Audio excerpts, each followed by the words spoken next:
Kurdish factions from across the region united at a major conference in northeast Syria over the weekend, advocating for decentralization, while Damascus and the Turkish government responded with hostility.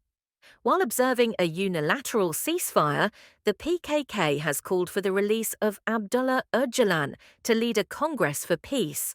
And in an exclusive Media News interview, former UK opposition leader Jeremy Corbyn says a lack of comprehensive response from Turkey risks undermining the peace efforts of the Kurds.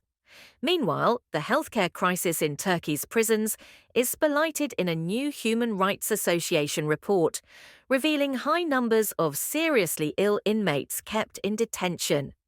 Learn more with Media News.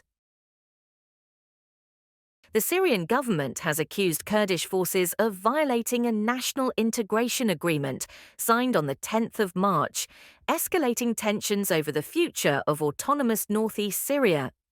The accusation comes after over 400 Kurdish delegates from Syria, Iraq, and Turkey gathered in Qamishli for a unity conference, where they called for a decentralized, democratic Syria, constitutional guarantees for Kurdish rights, women's freedoms, and multi-ethnic governance. In response, the Syrian presidency alleged that efforts by the Kurdish-led Syrian Democratic Forces to promote federalism threaten Syria's territorial integrity. Damascus warned against the formation of separate entities under federalist or autonomous banners.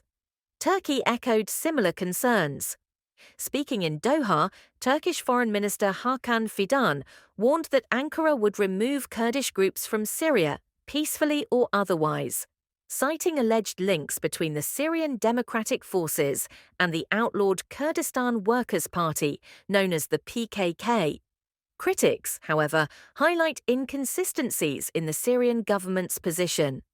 The transitional political committees have faced international criticism for excluding representatives from minority communities, undermining claims of national inclusivity. Meanwhile, the Kurdish-led autonomous administration continues to promote a multi-ethnic and gender-inclusive governance model involving Arabs, Kurds, Syriacs, Assyrians, Armenians, Circassians, and Turkmens. The dispute over governance models reflects deeper regional divisions, with Syria's future increasingly shaped by competing visions: a centralized, Islamist-influenced government backed by Turkey versus a decentralized, pluralistic administration led by Kurdish forces. The Kurdistan Workers' Party, or PKK, has renewed its call for its imprisoned Kurdish leader Abdullah Öcalan to participate freely in a proposed party congress to facilitate a Kurdish-Turkish peace process. The call follows Öcalan's February appeal for disarmament and political reconciliation with the Turkish state. The PKK Executive Committee said it hoped Öcalan would be released in order to lead the Congress, and criticized the Turkish government for failing to create conditions necessary for the Congress to take place. The group accused Ankara of stalling, with weeks passing without any concrete steps in response to peace efforts of the Kurds, including the PKK observing a unilateral ceasefire for the last 2 months. Looking ahead to International Labour Day on the 1st of May, the PKK urged supporters to use the occasion to promote democratic change, gender equality, and environmental justice. It emphasized that peace could not be achieved without freedom and democracy, both in Kurdish regions and the wider Middle East. In an exclusive Media News interview, former UK opposition leader Jeremy Corbyn condemned the British government for failing to support the rights of the Kurdish people, and commented on the unilateral ceasefire announced by the PKK following Kurdish leader Abdullah Öcalan's peace call of the 27th of February. Corbyn said that lack of a comprehensive response from Turkey risks undermining any peace process efforts.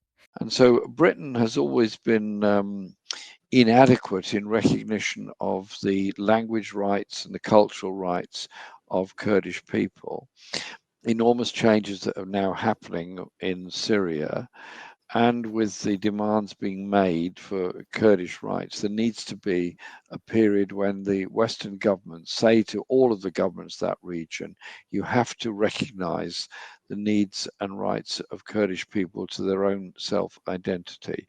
The interesting statement made by the PKK more recently was a statement by Öcalan in which he said that the military activities of the PKK would cease and that they would seek a political way forward for the Kurdish people.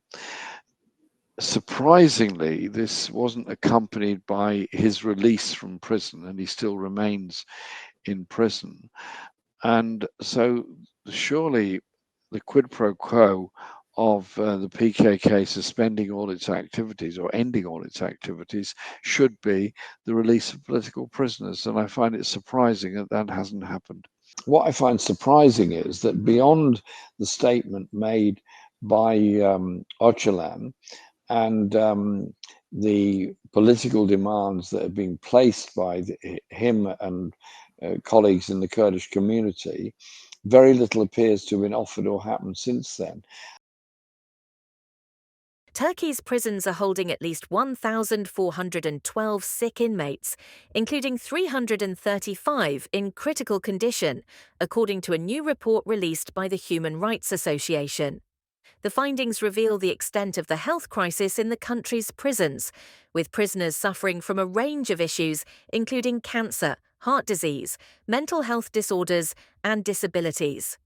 Among the critically ill, 230 cannot live independently, and 188 require constant medical monitoring. The association calls for the urgent release of these prisoners to access appropriate medical care. It highlights systemic problems such as overcrowded cells, unhygienic transfer conditions, and handcuffed medical examinations, which violate prisoner dignity and confidentiality. The association also urges compliance with international standards, including the UN's Mandela Rules, and calls for improved hospital transfer conditions.